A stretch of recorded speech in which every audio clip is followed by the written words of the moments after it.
नमस्कार, मेरा नाम है पार्थ और आज की इस वीडियो में मैं आपको गाड़ी के 2 जो स्विचेस रहते हैं बेसिकली हेडलाइट्स और वाइपर के, इनके बारे में बताऊँगा। और मैं आपको ये भी बताऊँगा कि इनको किस तरह से यूज़ करने हैं। ये वीडियो बेसिकली जो नए ड्राइवर्स हैं या लर्नर्स हैं, उनके लिए बहुत ज़्यादा बेनिफिशियल होने वाली है। इस वीडियो में आपको इस वाले स्टॉक स्विच के कंट्रोल्स भी बताऊँगा और इस वाले के भी कंट्रोल्स बताऊँगा। साथ ही में मैं आपको ये भी बताऊँगा कि जो वो नॉब वो आता है ना, नॉब जो ऐसे स्कोडा और वॉक्सवैगन गाड़ियों में आता है ना, इस तरफ जर्मन कार्स में बेसिकली वो कंट्रोल्स आते हैं, उनके बारे में बताऊंगा। और ये इसमें जो अपनी जितनी भी गाड़ियां हैं जिनमें स्टॉक ये स्विचेस आते हैं हेडलाइट्स के और वाइपर के, इंडिकेटर वगैरह के, इन सब की मैं बात करूंगा कि कैसे क्या चीज़ ऑन होती है गाड़ी में। तो बिना देरी के वीडियो शुरू करते हैं। तो सबसे पहले मैं आपको बता दूं कि इफ़ यू ओन, अगर आप कोई भी गाड़ी ओन करते हो डेस्पाइट अ जर्मन कार, मतलब वो जर्मन कार नहीं होनी चाहिए, तो उसमें जो हेडलाइट्स के कंट्रोल्स रहते हैं वो सारे इस तरफ रहते हैं। यानी कि आपके राइट हैंड साइड पे हेडलाइट्स कंट्रोल रहेंगे और लेफ्ट हैंड साइड पे वाइपर से कंट्रोल रहेंगे। अब हम बात कर लेते हैं पहले हेडलाइट से कंट्रोल के बारे में। तो मैं आपको बता दूं, जैसा कि ये ऑफ लिखा हुआ है, ये ऑटो लिखा हुआ है, ये लिखा हुआ है पार्किंग, मतलब पार्किंग लिखा हुआ नहीं है, ये इंडिकेशन बना पार्किंग का, और ये इंडिकेशन है लो बीम का। अभी हम गाड़ी को ऑन कर लेते हैं ताकि इसका स्टीयरिंग अनलॉक हो जाए, फिर मैं आपको दिखाता हूँ। अभी गाड़ी हो चुकी है अनलॉक। तो सबसे पहले बात करते हैं कि ये जो रहता है ना, ये हेडलाइट्स का कंट्रोल रहता है, इसको हेडलाइट का स्विच बोलते हैं। अब इसमें जैसे अभी आप देख पा रहे हो, अभी ये ऑफ पोजीशन पे है।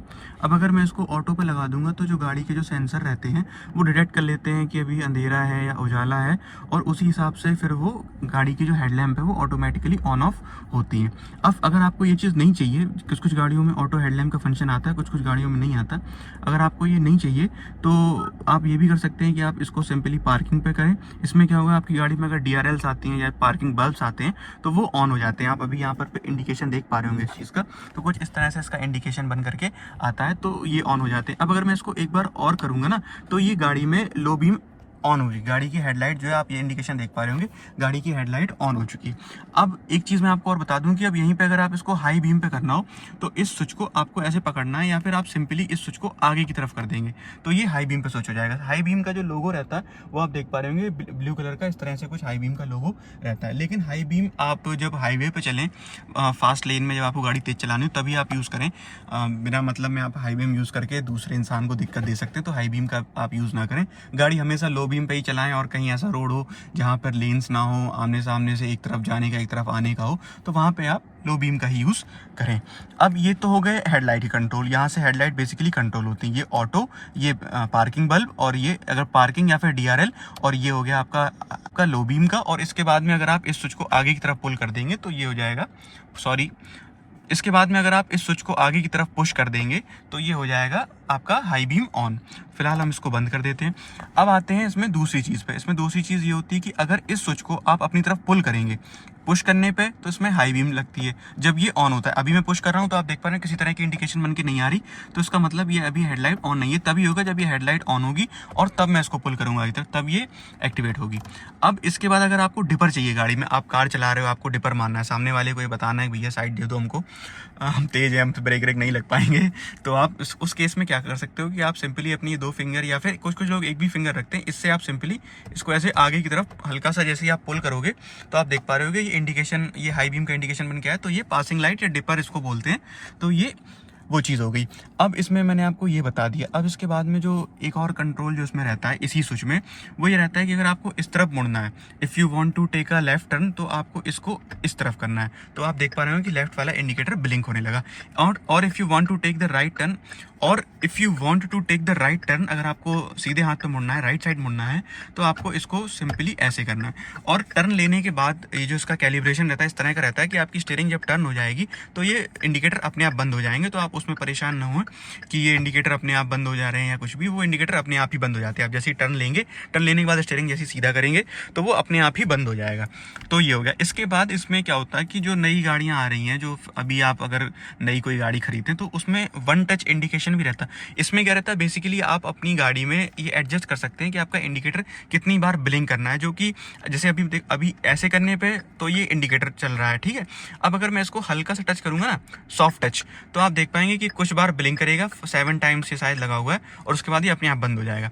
अभी मैं इस तरफ भी आपको दिखाता हूँ। अभी पूरा इंडिकेटर नहीं लगाऊंगा, मतलब पूरा इंडिकेटर का ये नहीं नीचे करेंगे, हल्का सा नीचे करेंगे, और आप देख पा रहे हैं 1 2 3 4 5 6 7 और 7 टाइम से ब्लिंक होकर के अपने आप बंद हो चुका। तो ये इस तरह से भी, लेकिन मुझे ये कोई काम का लगता नहीं है। ऐसे तो कौन ही जिसको आदत हो जाती है वो सीधे ऐसे और सीधे ऐसे ही करता है। ऐसे मैं भी ड्राइविंग करता हूँ तो मैं भी सीधे ऐसे ही और सीधे ऐसे ही करता हूँ, वन टच कोई यूज़ नहीं करता।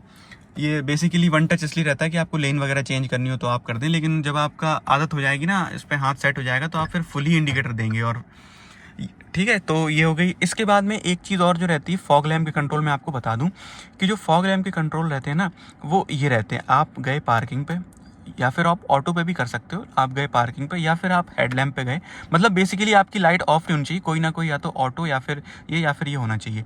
इसके बाद में आपको सिंपली इस पर एक बार ऐसे टैप करना है। इस चीज़ को आप, इसमें एक चीज़ मैं आपको दिखा दूँ, ये पीछे भी रहता है तो मेरी आदत है मैं पीछे पकड़ के इसको करता हूँ। तो इसको आपको ऐसे करना है एक बार। अभी देख पा रहे होंगे आप, अभी ये बंद है। अब मैं जैसे ही इसको आगे की तरफ करूँगा तो ये मेरी गाड़ी की जो फॉग लैंप है वो जल चुकी है और इसका इंडिकेशन कुछ इस तरह से बन करके आ रहा है। आप देख पा रहे होंगे ये इंडिकेशन है इसका। तो ये कुछ इस तरह से इसकी फॉग लैंप काम करती है। हम इसको ऑफ कर देंगे तो फॉग लैंप और सारी चीज़ें अपने आप ऑफ हो जाएंगी। तो ये तो बात हो गई इस वाले स्टॉक स्विच की। अब हम बात, एक चीज़ मैं आपको और बता दूँ हेडलाइट लेवल स्विच के बारे में। हालांकि मैंने इसके एक वीडियो बना रखा है, एक शॉर्ट बना रखा है इसको लेकर के। एक चीज़ मैं आपको बता दूँ कि इसका काम हमेशा लो बीम में होता है, क्योंकि इसमें आप देख पा रहे होंगे इंडिकेशन लो बीम का बना हुआ है। अब अगर गाड़ी में आप अकेले हैं तो आप इसको 0 पे रखें। गाड़ी में आपके साथ ड्राइवर और मतलब यानी कि आप हैं ड्राइविंग सीट पे और एक पैसेंजर है तो आप इसको 1 पे रखें। और अगर आपके साथ 2 पैसेंजर हैं तो आप इसको 2 पे रखें, यानी कि 3 लोग हैं जब गाड़ी में। और अगर आपकी गाड़ी 3 लोग हैं और आप हैं तो आप इसको 3 पे रख सकते हैं। बाकी ये 3 पे क्या हो तो फिर इस तरह से इसका कैलिब्रेशन रहता है कि फुल लोड पे चली जाती है जब डिग्गी में सामान भी हो। अगर आपके पास मारुति गाड़ी तो आपको पता होगा उसमें कई सारे लेवल्स रहते हैं, 6-7 तक शायद उसमें लेवल्स रहते हैं। इसमें फ़िलहाल 3 ही है तो मैं 3 ही तक बता देता हूँ। बेसिकली ड्राइवर को छोड़ करके जितने नंबर ऑफ़ पैसेंजर्स उतने इसका ये कैलिब्रेशन आपको इस तरह से करना रहता है। तो ये थी हमारी आज की वीडियो। उम्मीद करते हैं आपको वीडियो अच्छी लगी होगी और वीडियो नए ड्राइवर्स जो हैं या जो न्यू लर्नर्स हैं उनको बेनिफिशियल लगी हो। तो वीडियो को प्लीज़ लाइक कर दीजिएगा और सब्सक्राइब कर दीजिएगा यार चैनल को। और मुझे कमेंट करके बताइएगा कि आपको किन किन टॉपिक्स पर वीडियो चाहिए। मैं उन टॉपिक्स पर वीडियो आपके लिए बना दूँगा। तब तक के लिए धन्यवाद।